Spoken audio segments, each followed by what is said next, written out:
Bonsoir à toutes et à tous, bienvenue dans cette nouvelle édition de Métro News pour la semaine. Voici les principaux événements qui ont marqué la journée de ce vendredi 6 février 2026. Les activités ont tourné au ralenti dans la capitale ce vendredi 6 février au matin, à moins de 24 heures de la fin du mandat du CPT. Dès les premières heures de la journée, un important dispositif de sécurité a été déployé autour de la villa d'accueil et de la primature, où des agents de la PNH ont bouclé l'ensemble des voies d'accès, interdisant toute circulation.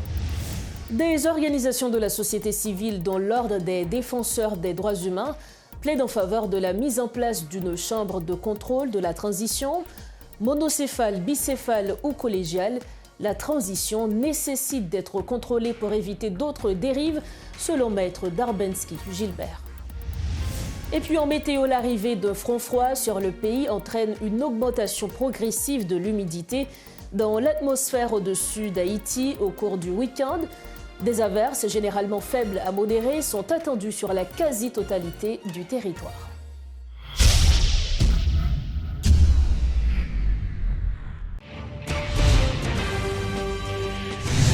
Bienvenue au développement des titres de l'actualité. Les activités ont tourné au ralenti dans la capitale ce vendredi 6 février au matin, à moins de 24 heures de la fin du mandat du CPT. Dès les premières heures de la journée, un important dispositif de sécurité a été déployé autour de la villa d'accueil et de la primature, où des agents de la PNH ont bouclé l'ensemble des voies d'accès, interdisant toute circulation. Sur d'autres axes routiers, notamment à Delma et au centre-ville, plusieurs véhicules blindés ont été mobilisés afin de quadriller la zone. La fréquentation scolaire ainsi que le transport en commun ont également connu une baisse en raison de l'incertitude entourant la mise en place d'une alternative au CPT. C'est un reportage de Guerbijan et de Claude Désir. À la surprise générale, la capitale s'est réveillée sous forte protection policière. Une mesure de sécurité exceptionnelle pour prévenir d'éventuels dérapages à quelques heures de la fin du mandat du CPT. Le trafic était minime de la route de Bourdon jusqu'au Champ de Mars. Là, nous rencontrons Guy, un habitué de longue date de cet endroit. Corrigeant des copies, cet ancien étudiant de l'Université d'État ne peut rester insensible à la situation actuelle. Payant, il doit délivrer moi en tant que jeune garçon. Nous avons 9 nègres dans tête pays qui ont 21 mois là, c'est pas rien réglé. Bon, ça, nous revenons au bout là pour tout jeune ramasser force nous pour nous dire nèg ça yo c'est les qui contrôler là pour y aller. Nèg yo pour aller, yo a besoin paix. Yo te commencé en l'air, yo connaît au fin souci. La pays pour arriver sur route changement. C'est qui ça li? N'a kembe fizeme et puis 9 nèg ça pour aller. Yo te met di après te y a met 9 nèg encore fait 18, yo pas arrêter parce que mandat nèg ça fini. Parce que nèg yo comment comprendre? Nous même en tant que jeunes n'a mal vivre. Nous c'est la jeunesse. Si nous c'est la jeunesse, mais nous même tout faut nous carrer ça. On va que je me suis en place là m'a corriger quelques petits faits. À l'approche du 7 février, date chargée de symbolisme dans l'histoire politique du pays, la capitale est une nouvelle fois plongée dans un climat de peur et d'incertitude. De nombreux établissements scolaires ont gardé leurs portes fermées, alors que des automobilistes sont restés chez eux par précaution. Dessalines a suivi la tension politique de près. Il espérait une solution institutionnelle à la crise. Et moi, approche PAM et moi, je pas dans ingérence moi-même. Parce que les États-Unis, après qu'ils ont fait, Haïtiens pas qu'on a dicté. Nous-mêmes, c'est nous pour mettre tête nous ensemble. Et pas gain ou pas bois, c'est vers coup de cassation pour nous aller.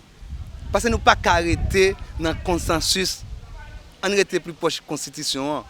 Parce que on garde le consensus qui baille et CPT là. Comme si avait encore, nous allons entendre. Il fait 21 mois là, pas rien qui fait là, avait encore solution avait. Solution pas avec eux. Solution pas avec eux. Et pour nous tous mettre tête nous ensemble dans la société, organisation politique, parti politique, pour définir une alternative.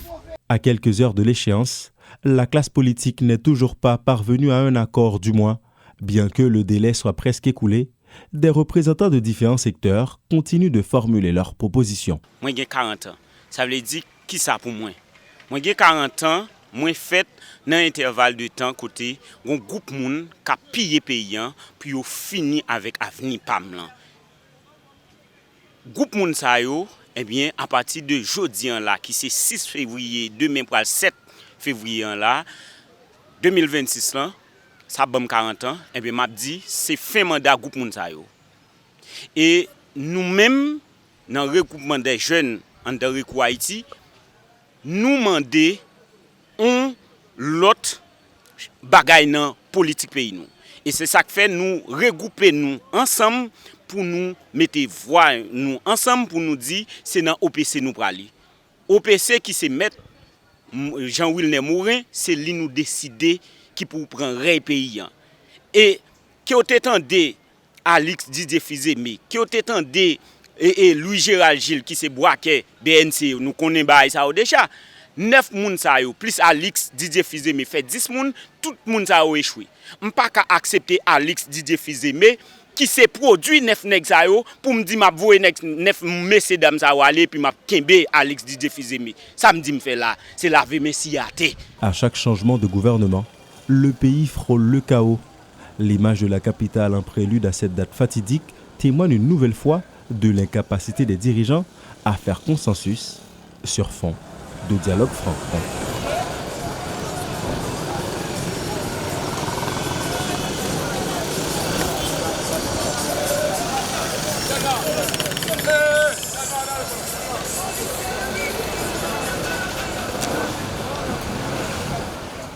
Le mandat du Conseil présidentiel de transition arrive officiellement à son terme ce 7 février. Selon une source fiable de la présidence, le président du Conseil présidentiel, Laurent Saint-Cyr, prononcera un discours d'adieu avant de remettre les rênes de l'exécutif au Premier ministre, chargé d'assurer la continuité de l'État. Accusé tout au long de son mandat de corruption par diverses organisations sociopolitiques, le Conseil présidentiel de transition quittera la scène ce samedi 7 février dans un climat profondément entaché de controverses. Reportage signé Rodolphe Yerduy et Guy Trichoisy. Contrairement à ce qu'aurait voulu l'esprit de la transition, se référant à l'accord du 3 avril, aucune passation de pouvoir vers de nouveaux dirigeants élus n'aura lieu. Ce samedi 7 février, la villa d'accueil servira de décor à une conférence en demi-teinte. En présence du corps diplomatique et de plusieurs invités, le président du Conseil présidentiel, Laurent Saint-Cyr, prononcera un discours d'adieu. Il remettra ensuite, selon une source sûre de la présidence, les rênes de l'exécutif au Premier ministre Alix Didier Fizeme, chargé d'assurer la continuité de l'État. Le Conseil présidentiel de transition quittera la scène ce samedi 7 février dans un climat profondément entaché, accusé tout au long de son mandat de corruption par diverses organisations sociopolitiques. L'organe collégial finit son parcours dans un discrédit rarement observé dans l'histoire politique récente du pays, affirment des observateurs. À ces scandales s'est ajoutée une crise interne persistante dont les conditions et les luttes de pouvoir auraient contribué, selon les constats, à fragiliser davantage l'État et à offrir un terrain favorable à la montée en puissance des groupes armés. Le CPT laisse derrière lui un paysage institutionnel affaibli, une transition inachevée et un sentiment largement partagé d'échec collectif, un héritage lourd à l'heure où le pays s'apprête une nouvelle fois à naviguer dans l'incertitude, toujours selon les constats. Ce samedi 7 février, c'est par la petite porte que les membres du Conseil présidentiel de transition quitteront le pouvoir, notamment le conseiller président Fritz-Alphonse Jean, qui a déjà laissé la capitale. Toujours de source sûre de la présidence, le président du Conseil prononcera ce jour-là un discours à la villa d'accueil. À l'issue de cette allocution, Laurent Saint-Cyr devrait transférer l'autorité exécutive au Premier ministre Alix Didier Fizeme et à son gouvernement, marquant ainsi la fin formelle d'un mandat de transition qui n'aura pas réussi à mener le pays vers une véritable normalisation institutionnelle. Ce que vous observez derrière moi, amis téléspectateurs, c'est l'entrée de la villa d'accueil et dans moins de 24 heures, selon les prescrits de l'accord du 3 avril, le mandat des membres du Conseil présidentiel de transition prend fin. À ce moment, le Premier ministre Alex Didier Fils-Aimé deviendra-t-il le seul maître à bord? Si oui, va-t-il élire un président afin d'avoir un exécutif bicéphale ou l'histoire de l'ancien Premier ministre Ariel Henry va-t-elle se répéter à nouveau? Des questions qui restent pendantes, pour ne pas dire des questions à plusieurs millions. Pour l'instant, il faut dire que selon les constats, le Premier ministre Alex Didier Fils-Aimé a le plein soutien de la communauté internationale et des deux côtés, que ce soit du côté du chef du gouvernement ou du côté de la communauté internationale, ce n'est pas un secret. Claude Désir et Rodolphe Pierre-Louis pour Télémétropole. Comme on le disait en titre, ce vendredi 6 février, la PNH a déployé un important dispositif de sécurité dans la capitale, notamment aux abords de la villa d'accueil. Ce renforcement est appuyé par la mise en service de 3 véhicules blindés à chenilles, récemment acquis par la PNH, offerts par la République de Corée dans le cadre de la coopération bilatérale avec l'État haïtien. Ces engins ont été utilisés dès ce vendredi 6 février 2026 dans une logique préventive face au risque de coup d'État ou de représailles de la part de gangs armés.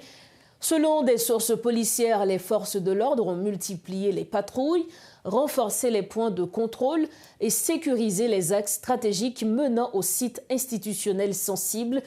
L'objectif est de prévenir tout acte de violence, de sabotage ou de tentative de prise de contrôle dans un contexte où les gangs lourdement armés continuent d'exercer une pression constante sur plusieurs quartiers du pays. Toujours en politique, des organisations de la société civile, dont l'Ordre des défenseurs des droits humains, plaident en faveur de la mise en place d'une chambre de contrôle de la transition.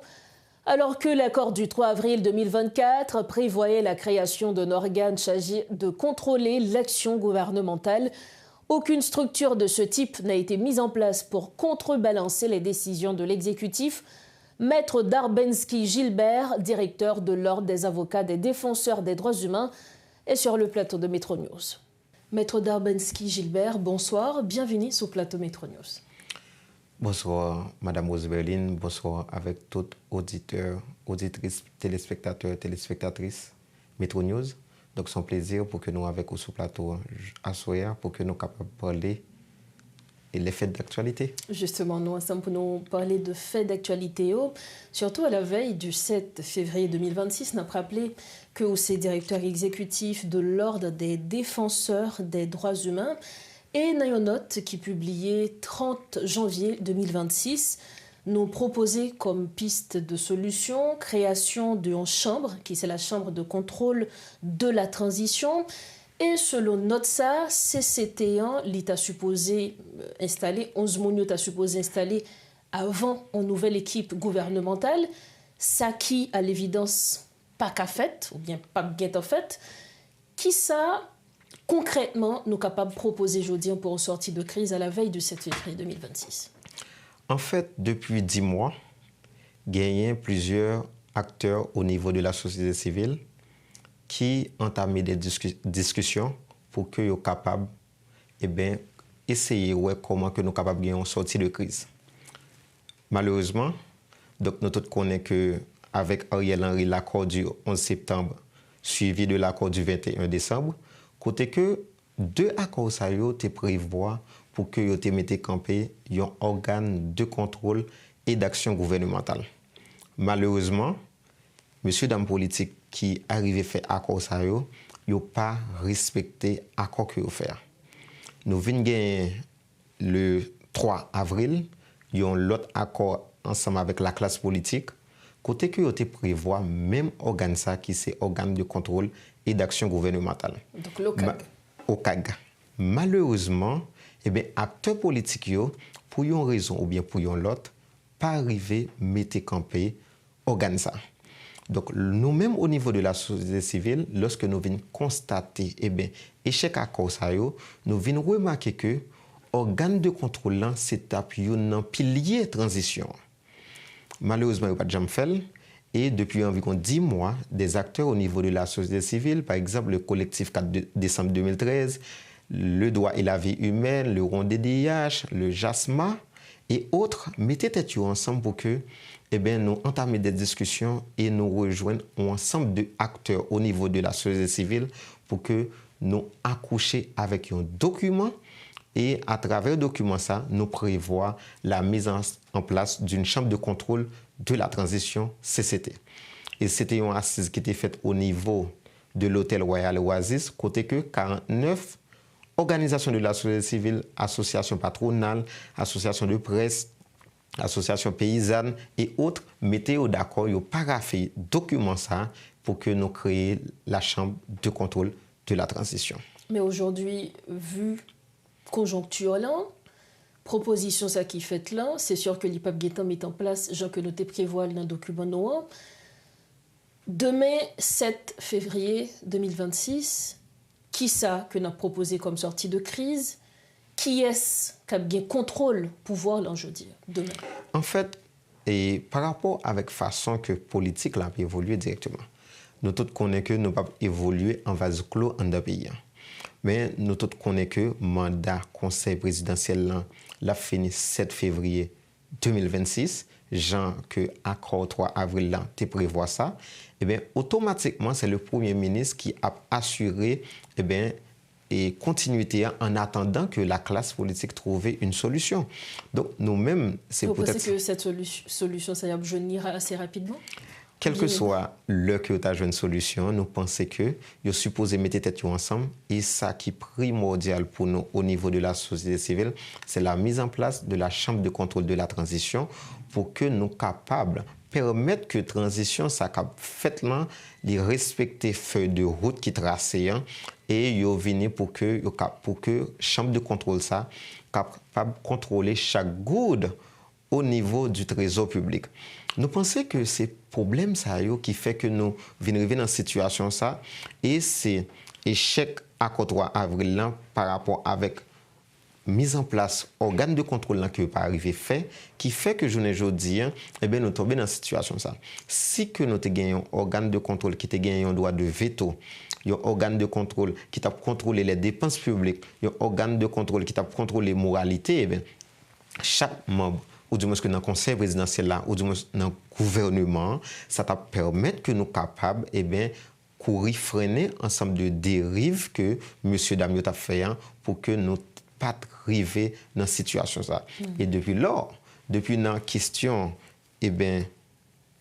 3 et membres qui impliqués dans l'affaire BNC1. Donc, il y a une solution et ça a fait un échec avec transition. Il permet que nous ayons une solution pour que nous soyons capables de redresser cette transition le plus vite que possible. Maître Gilbert, comme dernière question, là, nous connaissons que au CAGLA, il était supposé mettre, il n'y a pas jamais mettre pendant 1 an, pratiquement. Je dis là, avec une proposition pour mettre en chambre de contrôle transition. Est-ce que nous-mêmes qui faisons proposition, nous gagnons de l'autre argument, nous gagnons de moyens de pression pour nous faire, je dis, respecter ça? En fait, l'on regarde ensemble d'accords qui gagnent, c'est seulement non qui change. Tout bloc politique mettait d'accord faut que gagne un organe de contrôle de la transition. Quel que soit non, donc nous mettons d'accord sur question ça et nous pensons que nous-mêmes au niveau de la société civile, c'est devoir non pour que nous booster ensemble d'acteurs ça que ce soit et 3 monde qui viennent prendre tête pays, que ce soit Alex Didier Fizeme qui était, que ce soit c'est un président qui vient de la Cour de cassation du moins que société civile, quel que soit le groupe qui pour assurer continuité après 7 février. Donc nous-mêmes au niveau de la société civile, l'éclair c'est que faut que chambre de contrôle de la transition est installée pour nous permettre que nous sortions pays dans salier là et pour nous capables de permettre que 7 février 2027 nous gagnions des dirigeants élus qui sortent dans de bonnes élections pour capables avancer. Parce que ça qui est là, Madame Rose Berlin, c'est que nous ne sommes pas capables de sortir là-dedans pour compte nous. Et la classe politique n'a pas qu'à faire pour compte. Donc nous pensons que la classe politique a gagné mission pour que les entendent pour être capable de permettre que 7 février 2027, nous gagnons des dirigeants élus et chambre de contrôle là, a tout prend et mission là, a tout fini. par rapport avec entrée parlementaire Cap Gagné deuxième lundi mois de janvier 2027. Maître Gilbert, merci infiniment pour le moment d'échange ça. Merci beaucoup. Merci Madame Ousvalène. Merci bien. Voilà donc les propos de Maître Darbensky Gilbert, directeur exécutif de l'Ordre des défenseurs des droits humains. Il était l'invité de Métronews ce soir. Toujours concernant l'actualité politique, se sont tenues à l'hôtel Montana les assises du dialogue inter-haïtien. Notre collaborateur Wesley Renaud-Jean est justement sur place à l'hôtel Montana pour nous informer des derniers événements, des dernières actualités. Wesley Renaud-Jean, bonsoir, merci d'être avec nous.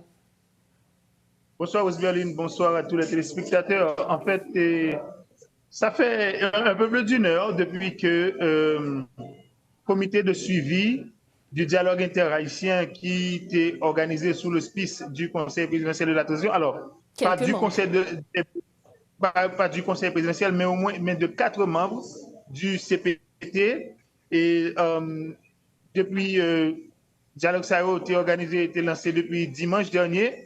Et c'était, presque dit, c'était en dernière phase d'une série de consultations qui était gagnée pour changer notre perspective de départ CPT1 qui a fait demain si je veux.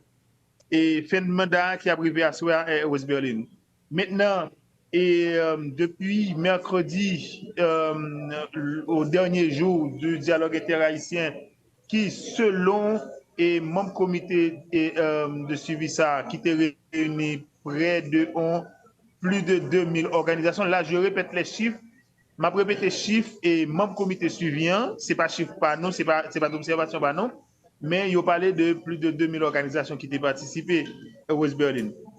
Et que le comité de suivi ça, lui-même, ensemble avec notre comité de planification, il a été chargé pour déterminer un membre dans la société civile là qui t'a accompagné de l'autre membre, il t'a sorti dans la cour de cassation, l'autre là t'a sorti dans CPT1 pour former ce qu'ils appellent le collège présidentiel.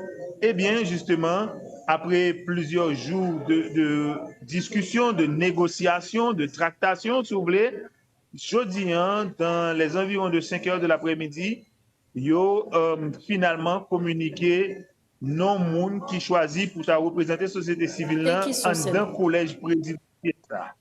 On regarde rapidement non ça Wesley Renaud-Jean, qui est-ce que vous choisi? Alors, ils ont choisi Charles Tardieu, professeur Charles Tardieu, qui est représentant de la société civile là en dedans et qui pourra représenter la société civile là en dedans collège présidentiel là. Qui t'est posé candidat tout, Wesley, faut nous dire ça.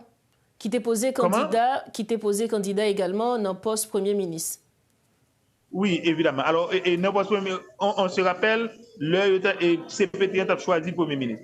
Maintenant, West-Berlin. Et tu as des noms que le comité a partagé avec nous dans un premier temps. Mais il n'y a pas longtemps, nous avons fait un échange formel avec eux.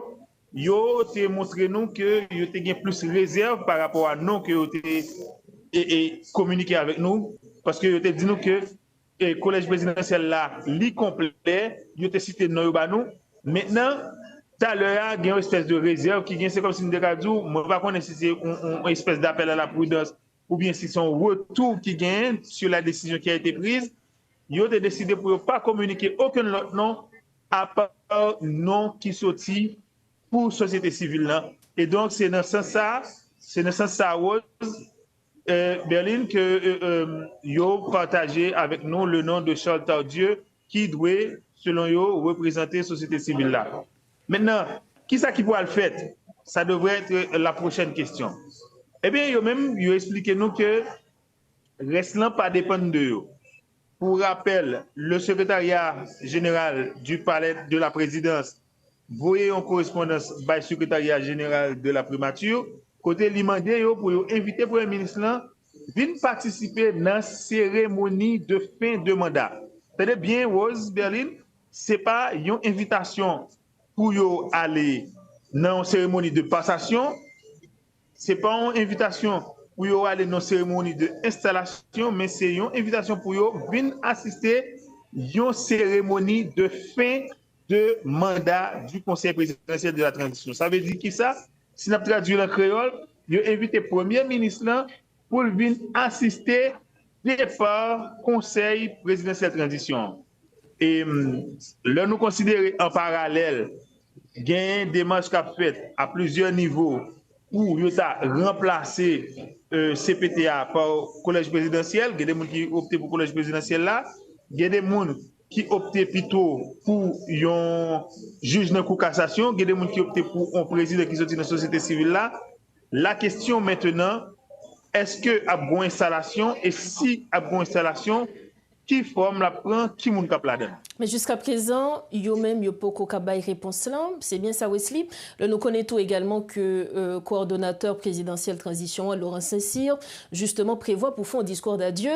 Qui côté yo même yo prévoit fait cérémonie pa yo? Justement, yo pas qu'à répondre à la question ça. Mais tout au moins yo pas répondre à la question ça. Question ça arrêté pas d'autre. Et vous pensez que c'est samedi matin, dans quelques heures encore, allons dire dans moins de 10 heures encore, et n'a bien réponse à la question ça. Alors, nous prenons fini Wesley Renaud-Jean, mais tout à l'heure, tu as dit que vous avez cité de noms pour faire partie du collège présidentiel là. Outre de représentants société civile là, que ou cité pour nous, certes même si on dit qu'on a une réserve, mais puisque les noms ont déjà été cités, Wesley Renaud-Jean, est-ce que téléspectateurs Metro News, il n'y a pas au moins qui est-ce qui a été choisi dans un premier temps? On a parlé de Leslie Voltaire qui devrait représenter le CPT et on a parlé aussi de Jocelyne Casimir qui devrait représenter la Cour de cassation. Qui t'aime dans un premier temps le nom de Maître Joseph Leboin qui était président de la Cour de cassation, qui a cité en pile, mais après, il y a des informations qui étaient circulées comme quoi dire pas de gain, une entente formelle qui était établie avec Maître Joseph Leboin, et donc, nous pas tout de ça cité encore. Pour y a là, il parlait de Jocelyne Casimir. Jocelyne Casimir, c'est tout, un juge dans la Cour de cassation. Maintenant, étant donné réserve que membre comité suivi évoqué, nous apprêtons jusqu'à samedi, et samedi 7 février, et peut-être dans le courant de la semaine, pour nous connaître qui pourra gagner comme effectivité dans la question ça. Wesley Renaud-Jean, merci infiniment. Excellent travail. Merci encore. Voilà donc les explications de notre collaborateur Wesley Renaud-Jean. Soyez branchés, demain 7 février, toute l'actualité se passera sur Métropole.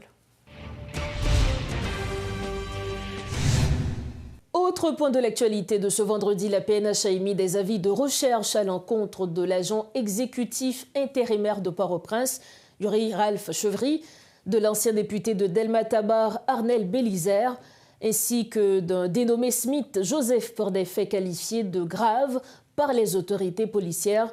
La direction centrale de la police judiciaire précise que les personnes concernées sont poursuivies pour financement du terrorisme, attentat et complot contre la sûreté de l'État, ainsi que pour association de malfaiteurs.